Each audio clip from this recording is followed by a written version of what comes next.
Hi everyone, it's Lorie Brown with empowerednurses.org and yournurseattorney.com, and I'm talking to you today about the Indiana Professional Recovery Program. So as I always say, there's a new sheriff in town. It used to be ISNAP and IPRP took over, INPRP, whichever you want to call it. So this new program, the Indiana Professional Recovery Program, was actually designed to shore up some of the holes in the ISNAP program. So it is a little tougher, and so that's why I want to bring you this video to make sure that you're prepared. The first thing that they do is they want absolute and complete compliance, which means that you should not have any dilute drug screens.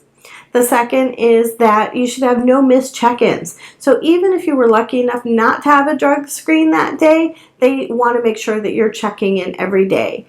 And they've made it so easy. Right now it's just an app or checking in on your computer every day. So I suggest setting a separate alarm on your phone with a separate ringtone that you're like, oh, gotta go check in. And to avoid the dilutes, go get the screen right away. Check in early in the morning. Don't have any coffee or water. Just go get that screen. Then you'll avoid any of the dilutes. And then the third thing is they don't want you to have any controlled substances. So I know this is difficult if you have a tooth issue or something like that, and you need to go to the doctor and get it taken care of and you're in pain. But anything that you can do to avoid taking controlled substance or delaying whatever procedure that you have, the better.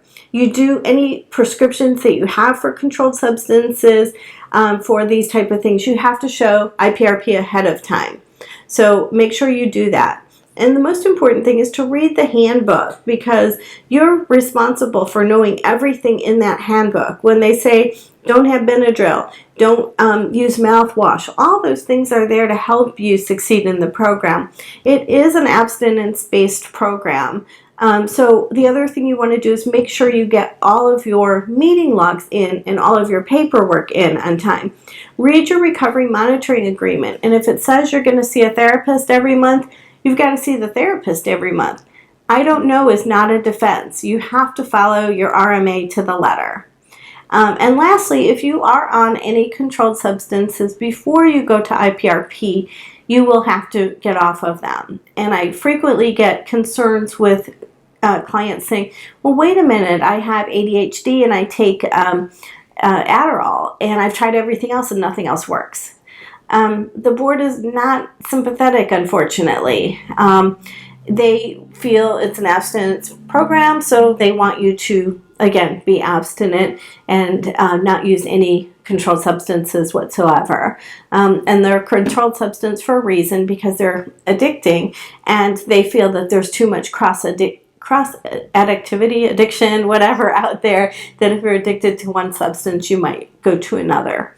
So again, just remember, no dilutes, no missed screens. Oh, one thing I forgot to mention is if you go on vacation, you're going to have to find a lab in that area, and they can help you with that as well. It's not like vacation, you get a vacation from ISNAP or IPRP. You are in it for the long run.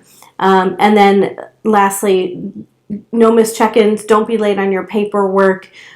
Just read your RMA and your guidebook, and you should be okay. Just follow it to the letter. And I always say follow it as if your life depends on it, because you want to be off of there as soon as you can. Every time you miss or have a positive or don't turn in your paperwork or for repeatedly things like that, they're going to add more time. And you don't want to do that, because it's expensive to be in this program, and you want to show the board that you're doing everything you can and that you are safe to practice. So I hope these tips help you, and if you have any questions, feel free to call us. Thanks.